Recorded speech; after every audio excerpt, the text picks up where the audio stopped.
Lalu juga terkait masalah kurikulum, Mas Menteri, seperti yang saya pernah sampaikan sebelumnya, pada saat ini sempat dipaparkan, saya sangat suka sekali dengan kurikulum prototipe ini. Ini merupakan terobosan baru, menurut saya sangat challenging di Indonesia. Iya, terima kasih. Dari tadi beberapa komen mengenai kurikulum prototipe. Terima kasih sekali kepada semua Komisi 10 yang sangat mendukung arah perubahan ini, dan tentunya sangat lega bahwa kita akan melakukan sebagai bagian daripada learning recovery, kembali pulih daripada learning loss yang cukup gawat darurat sampai sekarang ini. Salam sejahtera bagi kita sekalian. Assalamualaikum warahmatullahi wabarakatuh. Ada 7 keunggulan di kurikulum baru ini. Kurikulum prototipe tahun 2022 akan digunakan di satuan pendidikan PAUD, SD, SMP, SMA, SMK. Apa 7 keunggulan tersebut? Mari kita simak bersama. 1. Struktur kurikulum. Profil pelajar Pancasila menjadi acuan dalam pengembangan standar isi, standar proses, dan standar penilaian. Atau struktur kurikulum, capaian pembelajaran, prinsip pembelajaran, dan asesmen pembelajaran. Ada 6 profil Pancasila: berakhlak mulia, kreatif, inovatif, dan seterusnya. Itulah menjadi acuan dalam standar isi, standar proses, standar penilaian. Juga dalam struktur kurikulum, capaian pembelajaran, pelajarilah 6 profil pelajar Pancasila itu, sehingga itu diintegrasikan kepada standar isi, standar proses, dan standar penilaian. Harus terintegrasi. Struktur kurikulum paradigma baru terdiri dari kegiatan intrakurikuler berupa pembelajaran tatap muka bersama guru dan kegiatan proyek, pembelajaran berbasis proyek. Sekolah diberikan keleluasan untuk mengembangkan program kerja tambahan yang dapat mengembangkan kompetensi peserta didiknya dan dapat disesuaikan dengan visi misi dan sumber daya yang tersedia di sekolah tersebut. Program tambahan ini sesuai dengan kondisi-kondisi sekolah. Kita sudah tahu bahwa sekolah kita itu kan tidak sama, sarana prasarana dan kondisinya tidak sama, tetapi harus tercapai standar isi, standar proses, standar penilaian sesuai dengan apa yang kita mau capai dalam membentuk profil pelajar Pancasila. Jangan lupa teman-teman, profil pelajar Pancasila adalah visi misi daripada satuan pendidikan seluruh Indonesia. 2. Yang menarik dari kurikulum paradigma baru adalah jika pada KTSP 2013 kita mengenal istilah KI dan KD, kompetensi dasar ya, yaitu kompetensi yang harus dicapai oleh siswa setelah melalui proses pembelajaran. Tetapi kalau di kurikulum paradigma baru, kita akan berkenalan dengan istilah baru, CP, capaian pembelajaran, yang merupakan rangkaian pengetahuan, keterampilan, dan sikap. Nah, di capaian pembelajaran ini, ketiga komponen ini, knowledge, skill, and attitude. Pengetahuan, keterampilan, dan sikap itu sudah ada di capaian pembelajaran. Dulu kita KD dan KI, sekarang kita sudah menjadi istilah CP, capaian pembelajaran. Nah, ini harus terintegrasi 3 komponen ini sebagai suatu kesatuan proses yang berkelanjutan sehingga membangun kompetensi yang utuh, holistik. Oleh karena itu, setiap asesmen pembelajaran yang akan dikembangkan oleh guru haruslah mengacu pada capaian pembelajaran yang telah ditetapkan. 3. Pelaksanaan proses pembelajaran dengan pendekatan tematik. Selama ini hanya dilakukan pada jenjang SD saja. Pada kurikulum baru ini diperbolehkan untuk dilakukan pada semua jenjang pendidikan. Nah, SD, SMP, SMA silakan dilakukan dengan cara pendekatan tematik. Dengan demikian, pada jenjang SD kelas 4, 5, 6 tidak harus menggunakan pendekatan tematik lagi. Sudah bisa dilakukan dengan menyelenggarakan pembelajaran berbasis mata pelajaran. Jadi bisa saja matematika, bahasa Indonesia, itu tidak harus tematik lagi. Kita sudah bisa berbasis mata pelajaran itu. 4. Jumlah jam pelajaran. Di kurikulum paradigma baru, kurikulum prototip tidak menetapkan jumlah jam pelajaran per minggu. Dulu ada di KTSP, seperti yang selama ini berlaku pada KTSP 2013. Waktu di KTSP 2013, kita menetapkan jumlah jam per minggu. Tetapi di paradigma baru ini tidak harus menetapkan jumlah jam per minggu. Akan tetapi jumlah jam pelajaran pada kurikulum paradigma baru ditetapkan per tahun. Berapa jam? Berapa ratus jam? 1 tahun. Itu yang ditetapkan. Sehingga setiap sekolah memiliki kemudahan untuk mengatur pelaksanaan kegiatan pembelajarannya. Kalau saya dulu kepala sekolah, ini kami lakukan dulu di SMK, itu ada istilah blok sistem. Di blok satu pelajaran itu bisa selesai.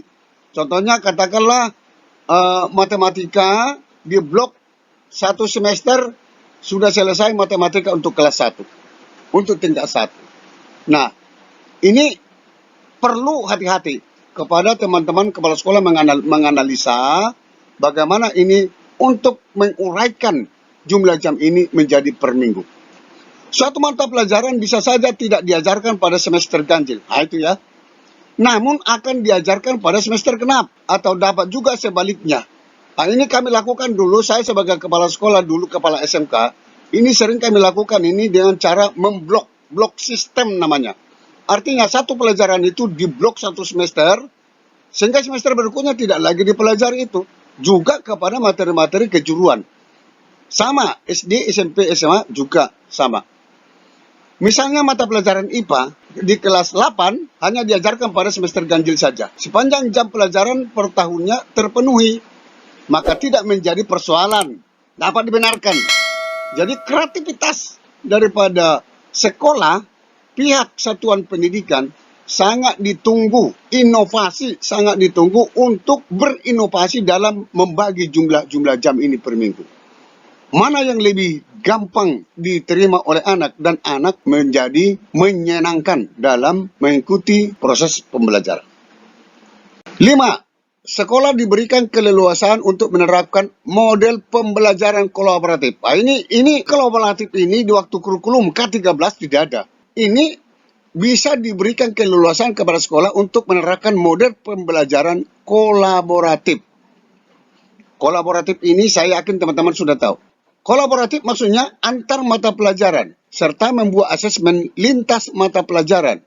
Nah, sampai penilaian pun dibuat lintas pelajaran. Jadi ini biasanya dibuat di pembelajaran berbasis proyek. Campuran daripada mata-mata pelajaran. Di situ matematika, di situ fisika, di situ agama, di situ semua, sehingga aplikatif terhadap kehidupan di lingkungannya. Nah, ini lintas mata pelajaran, misalnya berupa asesmen sumatif dalam bentuk proyek. Ah, ini sudah dikatakan proyek. Proyek itu PBL, Project Based Learning, pembelajaran berbasis proyek. Penilaian berbasis proyek itu dia tidak esai, dia pengamatan daripada guru. Nah, pada kurikulum paradigma baru, siswa SD paling sedikit dapat melakukan 2 kali proyek. Jadi proyek ini dalam 1 semester 2 kali, itu perpaduan daripada semua mata pelajaran. Berkolaboratif. Semua guru akan menilai pada sistem proyek itu. 1 proyek, 1 kali mendayung 2 pulau terlewati. Inilah sistem PBL itu, Project Based Learning. Dalam 1 tahun pelajaran ini harus ada 2 kali. Sedangkan siswa SMP, SMA, SMK setidaknya dapat melaksanakan 3 kali penilaian. Kalau SMK itu saya sarankan semuanya jangan 3 kali. Ini paling sedikit ya. Kalau SMK itu bisa setiap skill itu harus dibuat project. Baru bisa dia nanti menguasai skill yang ada di perusahaan itu. Dalam 1 tahun ya. Hal ini bertujuan sebagai penguatan profil pelajar Pancasila. Kalau Anda menyebut profil pelajar Pancasila, ingatlah ada 6 dimensi profil pelajar Pancasila itu. 6. Untuk mata pelajaran teknologi informasi dan komunikasi, TIK, pada KTSP 2013 dihilangkan Nah, ini kelemahan ke-13 ini. Dianggap bahwa semua anak ini sudah tahu komputer. Ternyata sesudah tamat, bingung juga. Ini kelemahan ke-13 ini. Maka pada kurikulum paradigma baru, mata pelajaran ini akan dikembalikan dengan nama baru yaitu informatika. Beda tik dengan informatika. Informatika itu lebih aplikatif terhadap kebutuhan daripada anak itu. Silakan teman-teman guru bedakan itu. Informatika itu adalah campuran daripada semua teknologi, sudah merupakan aplikasi segala macam itu. Tapi mana yang bisa membantu kreativitas, kemajuan, perkembangan, prestasi belajar siswa, itulah dipakai informatika. Dan akan diajarkan mulai dari jenjang SMP. Saya lebih setuju kalau dari SD. SD sekarang sudah harus menguasai. Tapi ini dari SMP ya. Mungkin ada pertimbangan lain. Bagi sekolah yang belum memiliki sumber daya guru informatika, maka tidak perlu khawatir untuk menerapkan mata pelajaran ini. Karena mata pelajaran ini tidak harus diajarkan oleh guru yang berlatar belakang TIK informatika, namun dapat diajarkan oleh guru umum. Hal ini disebabkan karena pemerintah melalui Kemdikbudristek telah mempersiapkan buku pembelajaran informatika yang sangat mudah digunakan dan dipahami oleh pendidik dan peserta didik. Nah, ini saya dengar sudah dikemas semua, kementerian sudah dikemas, itu ada sekitar 400 miliar untuk mendukung kurikulum baru ini, termasuk penyediaan buku, penyediaan teknologi, platform teknologi, itu akan diberikan kepada sekolah yang mau melakukan kurikulum baru ini. 7. Untuk mata pelajaran IPA dan IPS pada jenjang SD kelas 4, 5, 6 yang selama ini berdiri sendiri. Ya betul, IPA IPS itu berdiri sendiri. Dalam kurikulum paradigma baru ini, kedua mata pelajaran ini, IPS dan IPA itu sudah diajarkan secara bersamaan. Dengan nama mata pelajaran IPAS, Ilmu Pengetahuan Alam Sosial. Saya sangat setuju, karena ini jangan IPA sendiri jalan sendiri, IPS jalan sendiri. Sehingga ini terjadi kotak-kotak. Padahal ilmu IPA itu dibutuhkan seorang IPS. Ilmu IPS dibutuhkan seorang IPA. Hidup ini tidak ada hanya hidup di dalam IPA. Hidup ini, masalah kita di dalam hidup ini bukan hanya bisa dipecahkan dengan hanya mengetahui IPA. Tapi kita harus mengetahui IPS juga. Ini saya setuju secara bersamaan diajarkan. Hal ini bertujuan agar peserta didik lebih siap dalam mengikuti pembelajaran IPA dan IPS yang terpisah pada jenjang SMP. Sedangkan pada jenjang SMA, peminatan atau penjurusan IPA IPS dan bahasa akan kembali dilaksanakan pada kelas 11 dan 12. Demikian informasi ini, sampai ketemu kembali di channel ini. Jangan lupa dukung terus channel ini dengan cara klik subscribe, like, dan loncengnya agar Anda mendapat notifikasi dari kami tentang informasi terkini dari channel ini. Semoga bermanfaat. Wassalamualaikum warahmatullahi wabarakatuh. Shalom.